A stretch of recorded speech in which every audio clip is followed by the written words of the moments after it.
All that we have just seen is a reflection of human behavior. We have shaped the Earth in our image. We have very little time to change.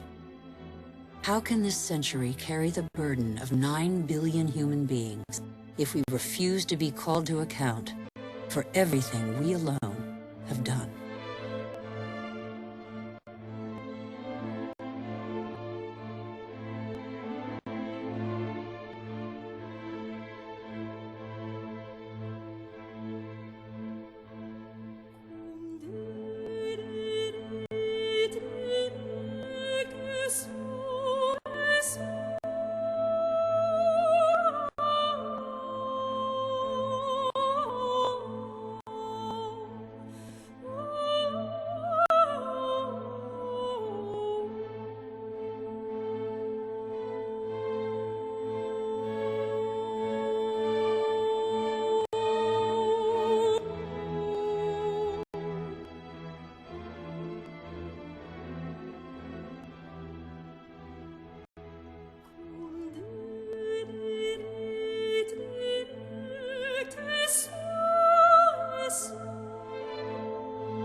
The cost of our actions is high.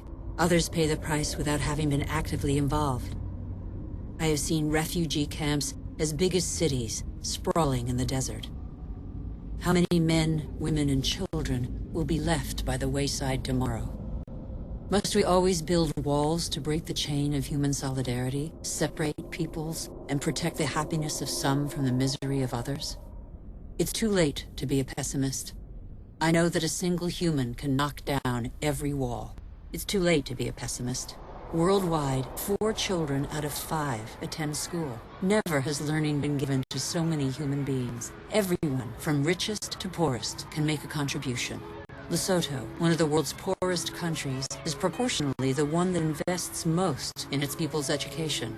Qatar, one of the world's richest states, has opened its doors to the best universities. Culture, education, research, and innovation are inexhaustible resources.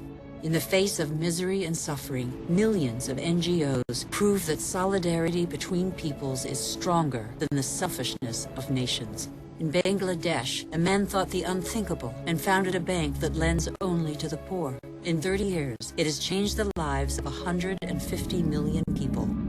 Antarctica is a continent with immense natural resources that no country can claim for itself, a natural reserve devoted to peace and science. A treaty signed by 49 states has made it a treasure shared by all humanity. It's too late to be a pessimist. Governments have acted to protect nearly 2% of the world's territorial waters. It's not much, but it's 2 times more than 10 years ago. The first natural parks were created just over a century ago. They cover over 13% of the continents. They create spaces where human activity is in step with the preservation of species, soils, and landscapes. This harmony between humans and nature can become the rule, no longer the exception. In the United States, New York has realized that nature does for us. These forests and lakes supply all the drinking water the city needs. In South Korea, the forests have been devastated by war. Thanks to a national reforestation program, they once more cover 65% of the country. More than 75% of paper is recycled. Costa Rica has made a choice between military spending and the conservation of its lands. The country no longer has an army. It prefers to devote its resources to education, ecotourism, and the protection of its primary forest. Gabon is one of the world's leading producers of wood. It enforces selective logging, not more than 1 tree every hectare. Its forests are one of the country's most important economic resources, but they have the time to regenerate. Programs exist that guarantee sustainable forest management. They must become mandatory. For consumers and producers, justice is an opportunity to be seized. When trade is fair, when both buyer and seller benefit, everybody can prosper and earn a decent living. How can there be justice and equity between people whose only tools are their hands and those who harvest their crops with a machine and state subsidies? Let's be responsible consumers. Think about what we buy. It's too late to be a pessimist. I've seen agriculture on a human scale. It can feed the whole planet if meat production doesn't take the food out of people's mouths. I have seen fishermen who take care of what they catch and care for the riches of the ocean. I have seen houses producing their own energy. 5,000 people live in the world's first ever eco-friendly district in Freiburg, Germany. Other cities partner the project. Mumbai is the 1,000th to join them. The governments of New Zealand, Iceland, Austria, Sweden, and other nations have made the development of renewable energy sources a top priority. I